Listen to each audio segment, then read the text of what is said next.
Hi, my name is Chloe Sigadlo, and this is my book review on the book Sustainable Energy Without the Hot Air by David J.C. MacKay.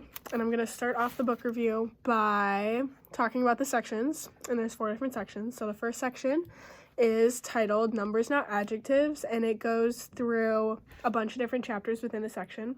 So a couple of the chapters are about like motivations, the numbers of like CO2 emissions and different greenhouse gas emissions with like cars and planes and different things like that, and it talks about the heating and different cooling and different things like that that relate to energy and like use energy and stuff. And it goes around a bunch of different types of energy users. So there's like heating and cooling, which I just mentioned before, but there's light, gadgets, wave, and then food and farming, which I find really important because not a lot of people think of food and farming when they think of energy usage. And then it ends with the chapter called Can We Live on Renewables, which I think is really important because it leads into the next section really well. And then the next section is called Making a Difference, and this one is about obviously making a difference with energy sustainability and energy usage. So the second one talks about better transport, efficient electricity use, like energy plans for Britain. He writes a lot about Britain and European countries. So even though you're American, you can still understand the different ways that Britain can translate to the United States as well, like with energy usage, because everything is very relative in that sort of way.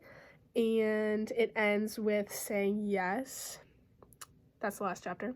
And then, which leads into the third section. And the third section is called Technical Chapters, which is a lot about the numbers and equations. And it gives a lot of graphs and data and things like that. So it's split into a couple different chapters in the section. So there's cars, wind, planes, solar, heating, waves, tidal, and then the last one is called stuff. So it's like overall different things, stuff, I guess you could say. And then there is the fourth section, which is the last section, and this one is very related to the third section, and the fourth section is called Useful Data. And so the useful data has quick references, populations, and areas, because he talks a lot about different places on Earth. And so if you're not familiar with the populations or where they're located, it can be a little bit confusing because you're like, oh, like how does this country use so much energy when other countries, different things like that. So it gives you a perspective, I guess. And then it ends with the UK energy history.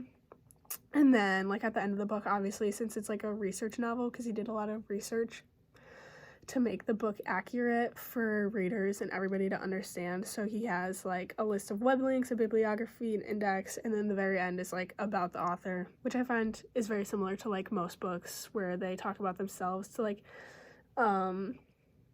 share that they're like a credible source and they know what they're talking about and different things like that.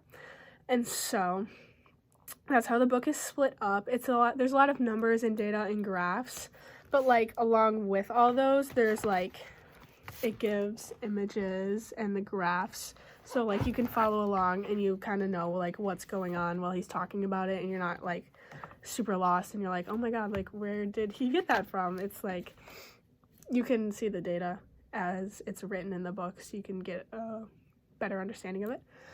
And so next, I want to talk about the summary of the book. So that was kind of already a brief summary, but the summary that I created apart from what I just talked about, the sections and stuff, is the book talks about issues surrounding energy, the use of energy, the different ways energies are used, and things like that, which leads into how we need to make a difference in energy, in the energy industry, and our habits with energy. And it gives us the technical mathematical equations and numbers along with that, so we truly understand the gravity of the situation and how much energy we actually use, because I feel like it's really hard to visualize energy because we can't physically see it, so it's really hard for us to understand, like, wow, we're using a lot of energy and it has an impact on the environment. So seeing, like, the numbers and the data and the equations I find really helpful.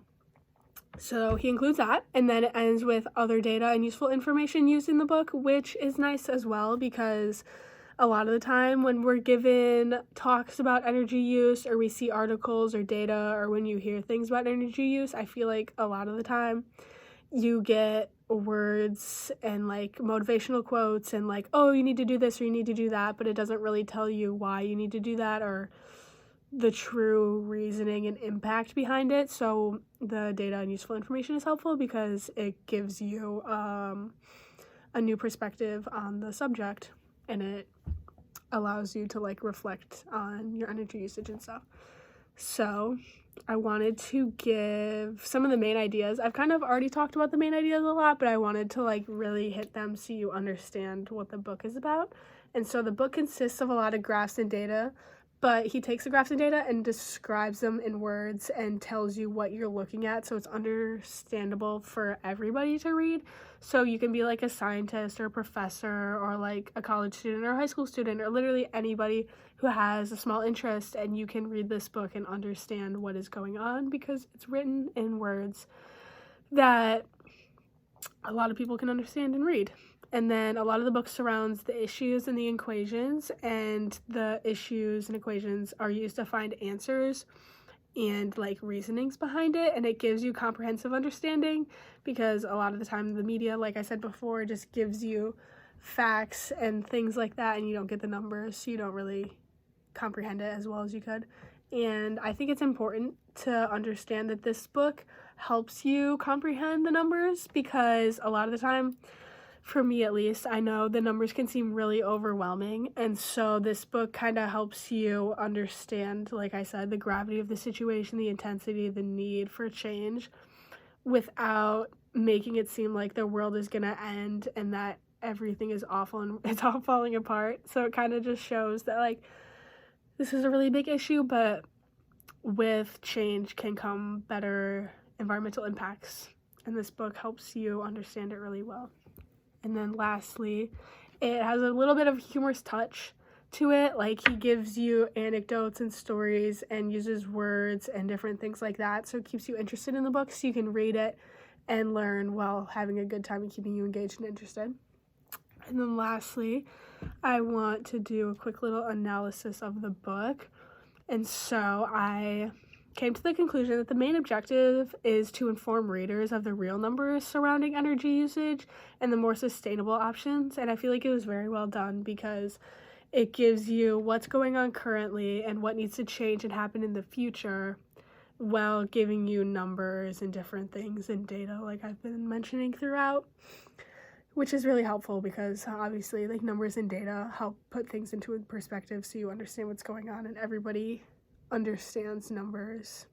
And I think this book is a good read because there are a lot of infographics along with numbers and the meanings to them, like I've been stating quite frequently, I feel like. And then I said this book reinforced ideas for me personally because I knew that more sustainable energy was important, but now I know the numbers and facts behind it, so now I have a little bit more of an argument, or not an argument, but even just knowledge when I talk to other people about it.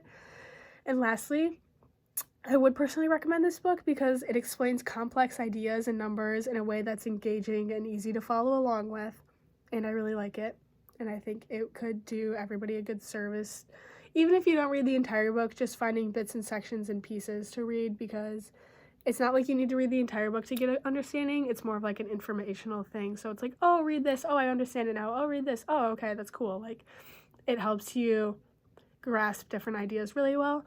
And then I wanted to end this review with one of the quotes from the book, and this is a quote that comes from the very beginning of the book under the motivation section, and it just says, "We live at a time when emotions and feelings count more than truth.